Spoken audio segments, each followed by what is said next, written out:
Hello friends, MS aari work क्लासेसमध्ये तुमचं मनापासून स्वागत आहे। आज आपण पाहणार आहोत सिंगल चेन, डबल चेन आणि झिगझॅग चेन ह्या तिन्ही चेन एका लाईनमध्ये कशा प्रकारे करायचे त्याचे हे प्रॅक्टिस वर्क आहे, जे की आपण कटवर्कसाठी सुद्धा यूज करतो।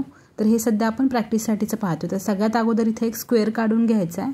स्क्वेअर हा मार्जिननुसार घ्या तुम्ही, सपोज तुमच्या वर्कमध्ये जसं असेल तसं। आता इथं मी अंदाजे घेतला आहे, ज्याची की उंची आणि रुंदी दोन्ही पण 1.5 ते उंची रुंदी दोन्ही 1.5 इंचमध्ये आहे। याच्यामधून अजून एक लाईन घ्यायची मार्किंग करून, सरळ पण आणि आडवी पण अशा दोन लाईन इथं मार्किंग करून घ्यायच्या। तर दोन लाईन मार्किंग करून घ्यायच्या झाल्या, त्याला व्यवस्थित एजेस घ्या। आता इथं सिंगलमध्येच सुरुवातीला चेन स्टिच करायची आहे। सुरुवात करताना तुम्ही आतमधून करा किंवा साईडने करा, काही प्रॉब्लेम नाही आहे। आता हे जे घेतलेलं आहे तुम्ही मार्किंग करून, याच्यावरतीच जरीच्या धाग्यामध्ये चेन स्टिच करायची। सुरुवातीला सिंगल चेन करायची, इथं आता सिंगल चेन होत आहे।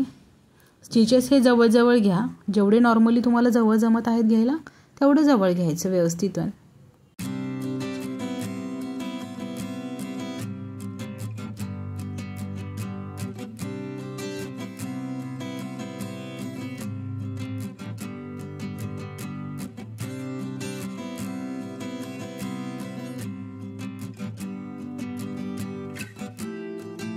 इथं आता सिंगल चेन होत आली, सिंगल चेन झाली विदाउट नॉट। इथं कुठलीही नॉट द्यायची नाही, असाच धागा ओढून घ्यायचा वरच्या साईडला। आता तिथं सुद्धा एकदम साईडने सिंगल चेन स्टिच करायची, जशी आपण सिंगल केली त्याच्या बाजूने अजून एक ती चेन करायची, म्हणजे ही होते तुमची डबल चेन जरीमध्येच।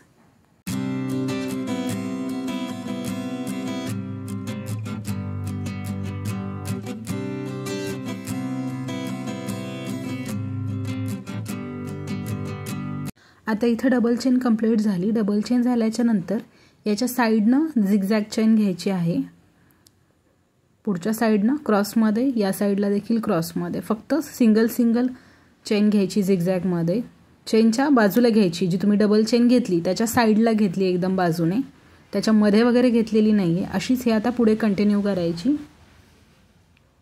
डबल चेन होते इथे, त्याच्यावरती झिगझॅग चेन। झिगझॅग चेनला कुठलाच डबल स्टिच घेतलेला नाही, सिंगलच आहे फक्त। तिकडच्या साईडने एक स्टिच काढला, परत आपल्या बाजूने एक स्टिच काढायचा, हेच कंटिन्यू करायचे। धागा खूप जास्त असा टाईट पण नाही ठेवायचा आणि खूप लूज पण नाही, मीडियम याच्यामध्ये ठेवायचा। जास्त टाईट ओढला तर होल जास्त पडतात याच्यासाठी। नॉर्मल पकडलेला आहे इथं धागा। आता ही लाईन कंप्लीट झाली तुमची। सेम अशीच लाईन या सगळ्या स्क्वेअरला करायची आहे, सिंगल, डबल आणि झिगझॅग सेम कंटिन्यू करायचे। आता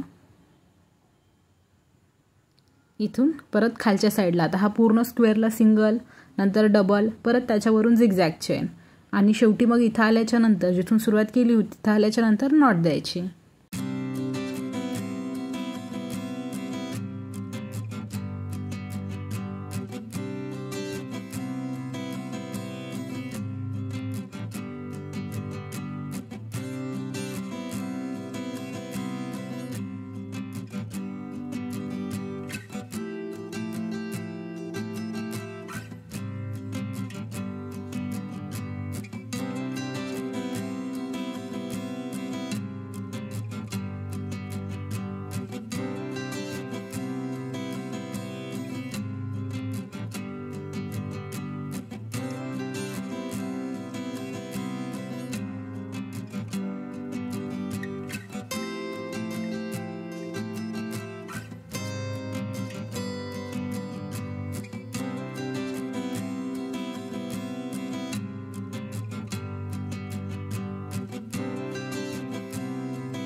अशाच पद्धतीने आता इथं झिगझॅग जे आहे ते बाजूच्या राऊंडचं कंप्लीट होतं आलं आहे, म्हणजे स्क्वेअरचं कंप्लीट होतं आलं आहे. आता इथे झिगझॅग करून झालं की नॉट द्यायची. शेवटीची जशी आपण नॉर्मल जरीच्या धाग्यामध्ये नॉट देतोय, एक स्टिच घ्यायचा आणि त्या स्टिचमध्ये शेवटची गाठ द्यायची. असं करून इथे लॉक होते चेन ही.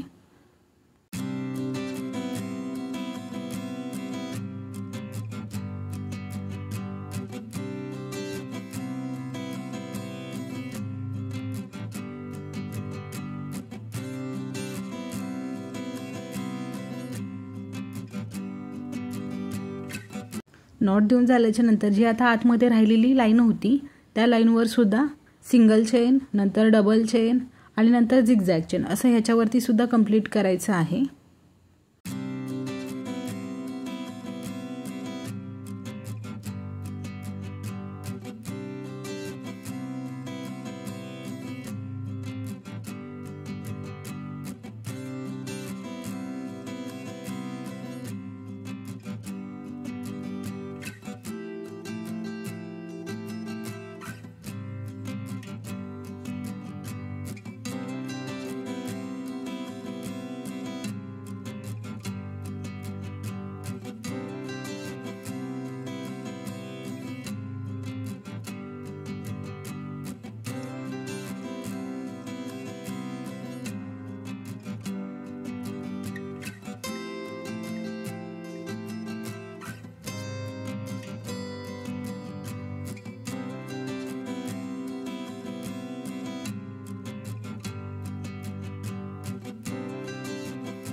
आता इथे सिंगल चेन, डबल चेन हे कंप्लीट होत आलं आहे.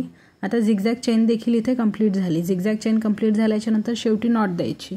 आता हे जे पण काही आपण वर्क केलं आहे ते कटवर्कसाठी यूज होतं आणि याची प्रॅक्टिस आपण single chain, double chain, zigzag chain याच्यासाठी करतो.